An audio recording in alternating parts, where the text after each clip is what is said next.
Question number 10, paper 2 question number 10 discuss करते हैं। Paper 2 question number 10 अगर आप देखें तो उसमें एक रिएक्शन लिखा है, this is what 2N2O5, it dissociates and it dissociate to give 4NO2 and O2. 4NO2 and O2. This is what given in this question. Now, if you see this, what is being asked? इस particular reaction के लिए kinetics से related questions हैं. This is first order reaction. This is what given. First order reaction में option A में लिखा है, the concentration of the reactant decreases exponentially with time. The concentration of reactant decreases exponentially with time. This is a correct option. Option A की बात अगर करें आप, first order reaction के लिए किसी भी पॉइंट ऑफ टाइम पर, किसी टाइम पर अगर मुझे कंसंट्रेशन निकालनी है, this is the concentration of the reactant at time t is equal to concentration of reactant at 0 time, it means initial concentration into e raised to the power minus kt. Now k is what? Rate constant. We write it like this. At is equal to a naught e raised to the power minus kt. Now this is what the concentration of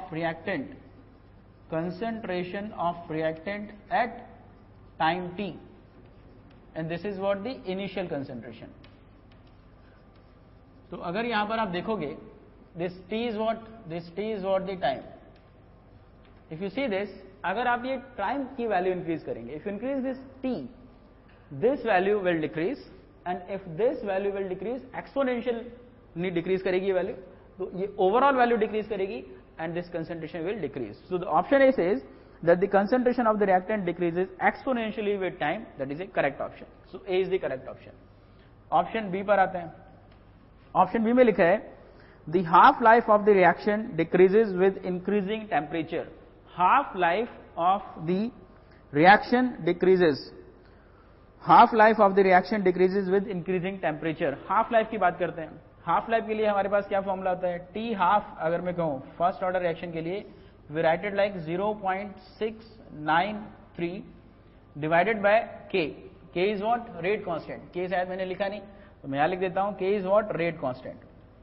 अब अगर आप rate constant की बात करें, तो rate constant के लिए rate constant की बात अगर करें तो this rate constant can be written as a. Now again this a is what? a is a constant, a into e raise to the power minus ea upon rt. ea upon rt, this is what the r in this equation. So if you see this equation, इस equation के हिसाब से rate constant को आप यहां represent कर सकते हैं इस तरह से. a is a constant, e is the activation energy, R is again a constant, T is the temperature. T is the temperature. Now if you see this, इसी को अगर मैं थोड़ा सा और आगे लेकर जाऊं, this will be 0.693 divided by a, e raised to the power minus की जगह क्या हो जाएगा plus, this will be EA by RT. अब अगर आप ये T की वैल्यू चेंज करेंगे, T को इंक्रीज करेंगे, if you increase this T, this whole value will increase. Sorry, अगर T की वैल्यू इंक्रीज करेंगे, this EA by RT will decrease. E यहां पर E की जो पावर है, अगर वहां पर आप T को इंक्रीज करेंगे, then EA by RT will decrease, and if this value will decrease, then this whole value will decrease, and if this value will decrease, then this T half will decrease. It means by increasing temperature, अगर temperature को increase किया जाए तो T half decrease करेगा. It means we should go like this. हमारा जो relation है वो क्या होना चाहिए? If we increase the temperature, then T half is half life of the reaction should decrease. Option C में क्या लिखा है? The half life of the reaction depends on the, option B में the half life of the reaction decreases with increasing temperature. So that is the correct option. Half life of the reaction decreases. Half life decreases with the increasing temperature. So option B is also correct one. Option C पर आते हैं. Option C में क्या लिखा हुआ है जरा देखें. Option C says what? It says the half life of the reaction depends on the initial concentration. Half life of the reaction depends on the initial concentration. Now just see this expression.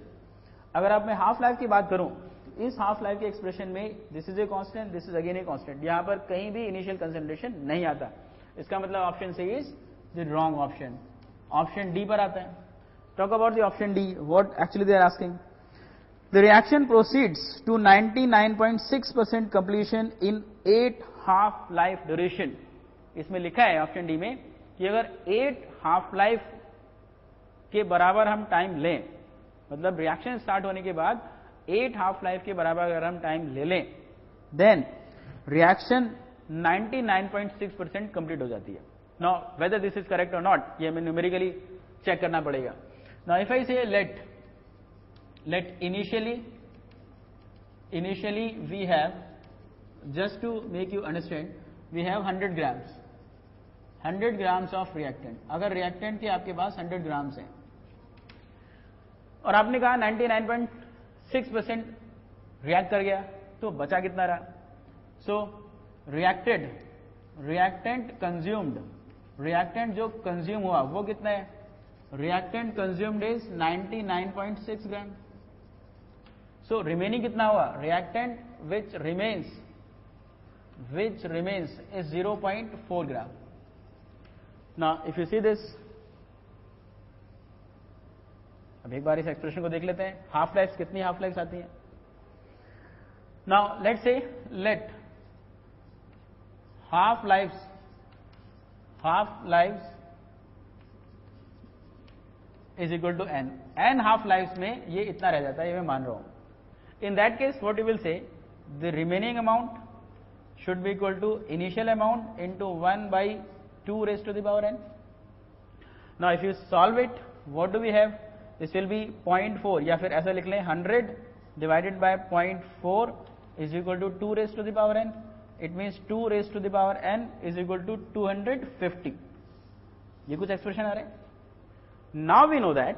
Again, अब देखो इसको solve करना, या तो हमें log की value चाहिए, log की वैल्यू, सो लॉग से सॉल्व कर सकते हैं. और अगर लॉग से सॉल्व करेंगे तो हमें n की वैल्यू मिल जाएगी. वरना थोड़ा सा आप आइडिया लगाएं. 2 raised to the power 8, this is just to make you understand. 2 raised to the power 8 की वैल्यू 256 होती है. That we know this. Yes और no? We know that 2 raised to the power 8 is equal to 256. Otherwise log से मैं solve कर सकता हूं इस क्वेश्चन को. तो ये वैल्यू 256 के लगभग, मतलब नियरली इक्वल है. इसका मतलब ये n की वैल्यू नियरली 8 होगी. So n is nearly equal to 8. It means this is also a correct option. अगर n की वैल्यू 8 आ रही है हमारे पास, then option D is also the correct option.